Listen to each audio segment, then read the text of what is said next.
iyada dib ayay u soo laabatay. baaba weyn ayaa bilaabanaya. waqtigayga waa la gaaray. dhibaato fara badanna way imaanaysaa. halkan waa mandarka masaska dadkana waxay dhahaan masaska halkan ayay ku kulmaan. adiga nadkulkii ayaa tahay. dunidanna waxaa lagugu doortay dhibaatada dhextaale inaad ka badbaadisid. ugu dambeyn waa la gaaray waqtigii uu dagaalka bilaaban lahaa. aniga hubkayga waa kana daraagonkayga. masta nadkulkii la yiraahday tahayna agteeda waxba kama aha. qof ayaa jiro hadda anigii wacaayo. nadkulkii ayaa tahay waxaana lagu doortay dunidan dhibaatada dhextaale inaad ka badbaadisid. kan waa aniga hubkayga.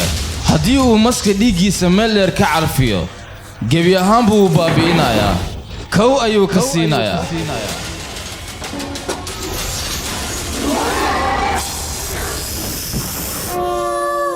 नागिन कल रात 8 बजे।